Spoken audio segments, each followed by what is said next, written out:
All right, family covenant for the modern age. The importance of covenant.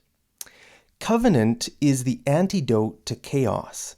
It holds humanity back from plunging into the abyss. After the whole world had once again become saturated in evil after the flood, God chose covenant to light the darkness. He chose a man named Abraham and made a covenant with him that through his seed the whole world would be blessed. Abraham's family was to carry the covenant that would ultimately dispel the darkness that covered the whole earth. It's no wonder that John writes the following words thousands of years later: "The light shines in the darkness, and the darkness has not overcome it." Jesus was the light, the true seed of Abraham that blessed the world. That's why the New Testament opens by identifying Jesus as the son of Abraham. Darkness is the default state of the world. The only thing preventing total darkness is the faithful few who are committed to the light.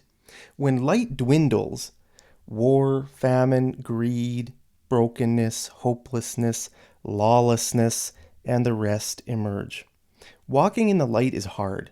It requires taking up your cross and being faithful unto death. Who can bear such a sacrifice? Our bodies cry out for comfort and pleasure. Instant gratification can be found at every turn. It takes a tremendous amount of willpower to resist the wrong and do the right, especially in our own families. Joseph's brothers didn't resist the wrong, and it plunged Israel into slavery for 400 years. David didn't resist the wrong, and the whole kingdom fractured apart because of it. Boaz and Ruth, on the other hand, did resist the wrong, which reversed the dreadful darkness that had preceded them. Likewise, Mary and Joseph resisted the wrong, which reversed the darkness that preceded them.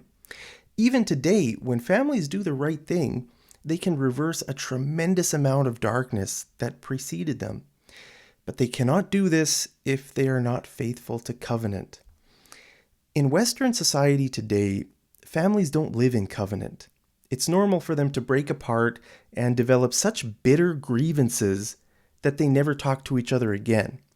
Either that or they just kind of coexist in a sort of conflict-free acquaintanceship where they bury their emotions and never assume their roles within the covenant. Neither option dispels darkness. Both options succumb to darkness. That's why covenant must be created in order to be the light that dispels the darkness. Hell itself will march against the covenant because creating stands in the way of destroying. Covenant creates, chaos destroys. Hell is destruction and darkness. The kingdom of God is life and light. It's no wonder that we see the son of destruction and the hour of darkness swirling around Christ's covenant table.